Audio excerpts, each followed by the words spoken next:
Coucou la famille, bienvenue sur la chaîne. Heureux de vous retrouver aujourd'hui pour une nouvelle vidéo. Et comment ne pas bien débuter cette fin de semaine avec une victoire du Real Madrid 2-1 face à Las Palmas.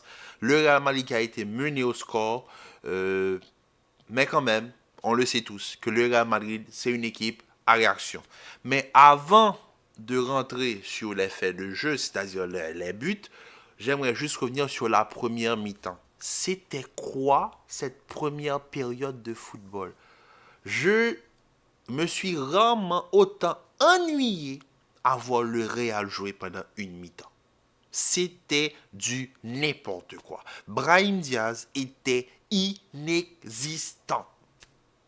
Inexistant. Et qu'on ne vienne pas me dire que c'est un problème de système, quand Ancelotti l'a mis numéro 10, c'est son poste. C'est son poste. Et c'est pas la première fois qu'il joue avec Vinicius et Rodrigo. La plupart du temps, quand Brahim Diaz joue avec les trois, Brahim Diaz prend le côté droit. Rodrigo reste dans l'axe et Vinicius reste à gauche. Aujourd'hui, le côté droit a été inexploité. J'ai rarement vu le Real, et oh, Dieu seul sait que je critique toujours le jeu stéréotypé qui penche toujours à gauche, mais là, il n'y avait aucune activité sur le côté droit. Le côté, il n'y avait que Carvajal qui faisait des allers-retours. Mais on a tendance à oublier, Carvajal, il n'a plus 20 ans. La première mi-temps n'était pas acceptable. Et comment vous dire qu'on rentre en deuxième mi-temps, et là, on se fait cueillir à froid. Sandro qui arrive à résister à Rudiger au corps à corps, qui met un centre. Le joueur qui marque, j'ai oublié son nom, c'est un ancien joueur du Real Madrid. Bon, on va commencer à se dire que ça devient une habitude. Les anciens joueurs, les Arribas et tout le tralala, ils aiment marquer contre le Real Madrid. Heureusement qu'ensuite on a eu un Vinicius très intelligent sur son but parce que déjà la passe de Camavinga elle est exceptionnelle. Là, le dosage, c'était parfait. Mais l'appel de Vinicius, le moment où il a ce petit moment où il regarde l'alignement de la défense, il fait un pas en arrière pour se retirer du hors-jeu et ensuite prendre le défenseur en profondeur, ce qui fait que le défenseur le suit sur son appel et le contre-appel le tue complètement sur la course. Ça embellit encore plus le but. Et ensuite, on a eu Chouameni qui est venu marquer d'un coup de tête, d'un coup de boule. Encore une fois, superbe corner de Toni Kroos et le Real finit par s'imposer. Mais, mon Dieu, la première période, quand j'ai vu à quel point le Real jouait mal, je commençais vraiment à m'inquiéter. Mais vraiment. Mais aussi, gros shout-out à Las Palmas. Las Palmas, qui a une équipe très intéressante de la Liga, c'est vraiment l'une des rares équipes qui a pas ce réflexe de jouer bloc bas. Et ça se voit. Malgré qu'ils perdent 2-1 face au Real Madrid, ils se sont dit, on va pas abandonner. Ils ont continué à pousser. À tel point qu'Ancelotti a dû rentrer Mendy à la place de Vinicius pour fermer le match. Parce que s'il continuait de cette manière, Las Palmas aurait pu marquer un but. Las Palmas, c'est une des rares équipes qui n'abandonne pas son identité de jeu.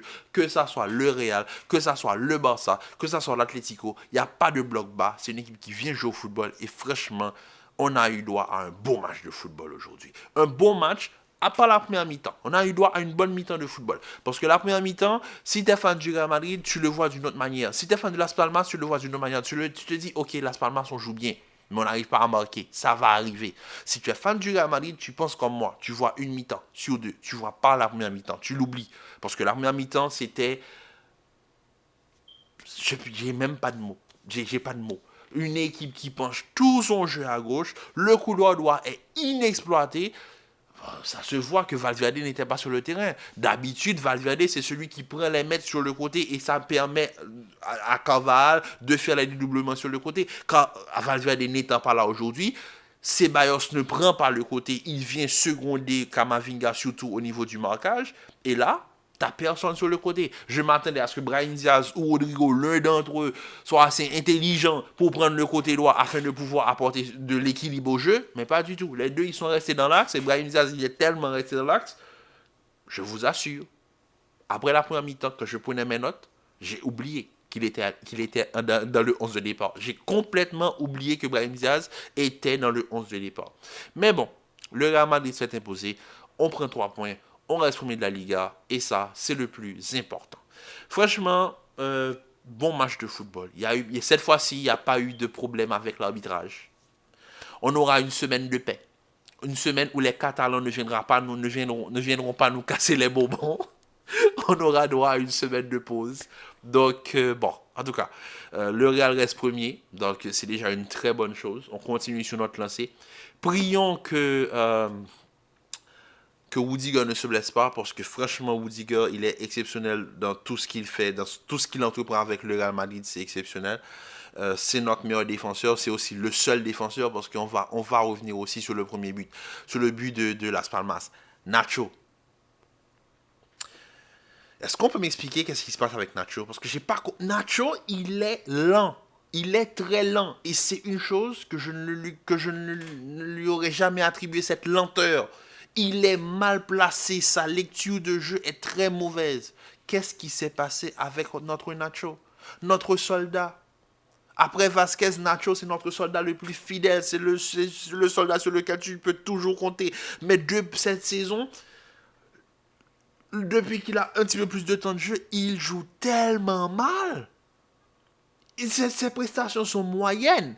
Il n'a pas un match référence cette saison. Il joue moyennement, mais Dieu merci qu'il a à côté de lui le meilleur défenseur du monde qui est Rudiger. Sinon, ça aurait été une catastrophe. En tout cas. Bon, je voulais juste revenir sur ça. Et aussi, avant de finir la vidéo, j'aimerais juste revenir sur une chose qui a fait le tour des réseaux cette semaine. Le fait qu'il y a on va dire, un possible départ de Vinicius si l'autre vient. On sait de qui je parle quand je dis l'autre. Celui dont on ne prononce pas le nom. Mais les gens qui font circuler ça, après tout ce que Vini a fait pour le Real, vous pensez vraiment que Florentino Pérez va prendre le risque de le laisser partir? Pour tout ça, pour faire plaisir à Mbappé, qui a fait passer le Real pour un club je sais pas, de seconde zone?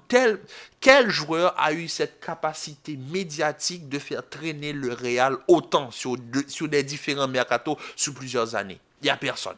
C'est la première fois que j'ai vu le Real traîner autant sur un dossier.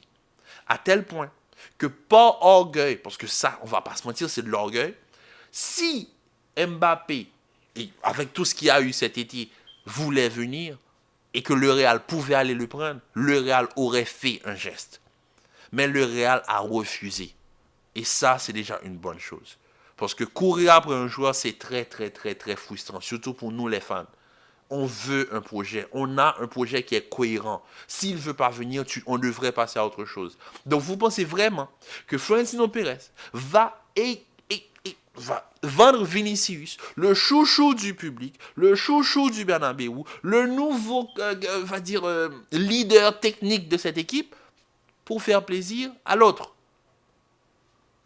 Si vous croyez vraiment à ce genre de choses, c'est pas logique. Après tout ce qui s'est passé avec Vini, tout ce que Pérez a fait pour Vini, il allait se débarrasser de Vini pour faire plaisir à Mbappé? Même pas en rêve. Même pas en rêve. En tout cas, je voulais juste finir la vidéo là-dessus parce que je sais, il y a des fans du Real Madrid qui m'écrivent en privé, qui me demandent de réagir à tout, mais voilà. Il y a des choses, moi je trouvais que ce sujet-là ne méritait pas plus que juste une mention, parce que c'est pas un sujet qui peut faire une vidéo. Il n'y a pas de débat. Vinicius n'ira nulle part. Et si Vinicius quitte le Real, il va où? Il va au PSG? Il va au PSG? Et qu'est-ce qui...